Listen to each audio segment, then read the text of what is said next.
नमस्कार दोस्तों। वैचारिक रूप से असहमत होना किसी व्यक्ति से और इसी वैचारिक असहमति को व्यक्तिगत असहमति में बदल लेना काफ़ी हद तक दुश्मनी मानने जैसा है, ऐसा मुझे लगता है।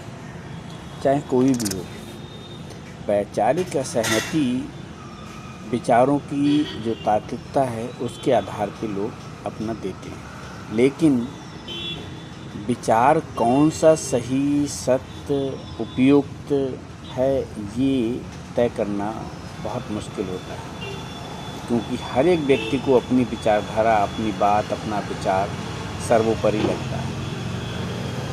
तो इसमें अगर असहमति है तो जिस व्यक्ति का विचार जो कह रहा है उससे आपकी असहमति है, तो आपको ये जानना पड़ेगा कि वो उसका विचार किस आधार पर उपयुक्त है, सही है, क्या आधार है, क्या दर्शन है, क्या तर्क है उसके पीछे, इस तरीके की सोच या विचार का क्या लाभ होगा या क्या बेनिफिट है।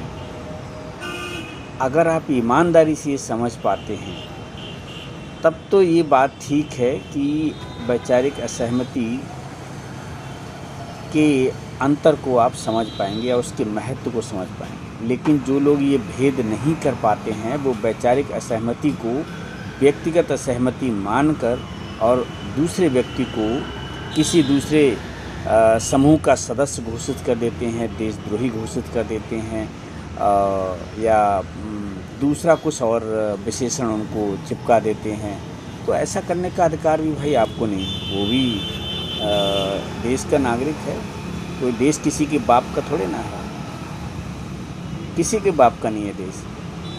तो ये कह देना कि जो है अगर तुम इस सरकार के समर्थन नहीं हो तो दूसरे देश चले जाओ, ऐसा करो वैसा करो, तुम देशद्रोही हो। तो भाई लाइक करना, लोग कहते हैं कि तुम पार्टी को लाइक नहीं करते हो, बीजेपी को लाइक नहीं करते, इसलिए ऐसा कह रहे थे। भाई बीजेपी को लाइक करने की बात और ना लाइक करने की बात नहीं है। दूसरे आंदोलनों भी हमने सपोर्ट किया, अन्ना का आंदोलन हुआ तब भी। हाँ, हो सकता है हमारी राजनीतिक और जो समझ बहुत ज़्यादा मजबूत ना हो और जनता की दृष्टि से जो उपयुक्त लगता है उसके साथ हम बह जाते हैं कि ये आंदोलन ठीक है भाई, हमें भी इसका समर्थन करना चाहिए। बहुत सारी हिडन एजेंडे होते हैं, वो बहुत बाद में पता चलते हैं, जो शायद हम छोटे मोटे लोगों की समझ में जल्दी नहीं आते।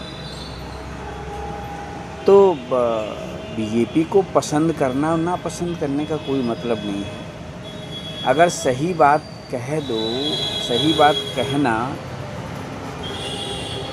ये होता है, सही बात कहने से कि बीजेपी को पसंद नहीं कर रहे हैं, तो फिर ऐसे बहुत सारे लोग हैं जो कांग्रेस को, समाजवादी पार्टी को, डीएमके, टीएमके और टीवी के जाने कौन कौन सी पार्टी बन गई हैं, उन सबको पसंद नहीं करते हैं। तो क्या सब वो देशद्रोही हो गए, वो ख़राब हो गए, या वो देश में रहने लायक नहीं रहे? तो भाई राजनीतिक लोकतंत्र है, लोकतंत्र में आपको अगर इतनी समझ नहीं है कि आप सही बात, यानी कि जिस मुद्दे की बात ही नहीं हुई है उस मुद्दे को भी आप शामिल कर लेते हैं कि नहीं तुम इसलिए कह रहे हो कि बीजेपी पसंद नहीं है, ये तो कोई तुक नहीं है, इसका कोई मतलब नहीं है। आपको अगर तर्क देना है तो किसी ऐसी बात पे तर्क दीजिए जहाँ पर वो बात उठाई गई हो तो उचित लगेगा। और रही बात ऐसे आंदोलनों के हाईजैक होने की, आंदोलनों के फंडेड होने की, तो हर आंदोलन फंडेड होता है। अब जनता फंड करे, उद्योगपति फंड करें, अपोजिशन फंड करे, कोई भी फंड कर सकता है। और ये कहना कि विदेशी ताकतें ऐसे आंदोलनों को फंड करती हैं, किसी भी सरकार के काल में हो, इन्हीं की बात नहीं है। तो भाई सरकार क्या कर रही है? दुनिया भर की चीज़ों आपके इनकम टैक्स के इनकम टैक्स के बारे में जो जानकारी आप विभाग को देते हैं, सरकार को देते हैं, उसमें ज़रा सी गड़बड़ी हो जाए आपके पास फ़ौरन नोटिस आ जाता है, ये हो जाता है, वो हो जाता है। लेकिन इतना बड़ा फंड आ जाता है देश में, उसको सरकार ब्लॉक नहीं कर पाती है, पकड़ नहीं पाती है, रोक नहीं पाती है। चलिए आ गया, आने के बाद तो आपकी बैंक, आपकी टीम पता लगा ले। और ऐसा नहीं, ये सब का सरकारों के काल में होता है और सब सरकारों के काल में ऐसे ही जवाब मिलते हैं। तो भाई कुछ चीज़ें ऐसी होती हैं जो चीज़ों का कोई तर्क नहीं बनता है, उनको उपयोग ना करें तो ज़्यादा बेहतर है, उपयोग करें तो उसके पीछे कोई वाजिब वजह, कोई सबूत होना चाहिए।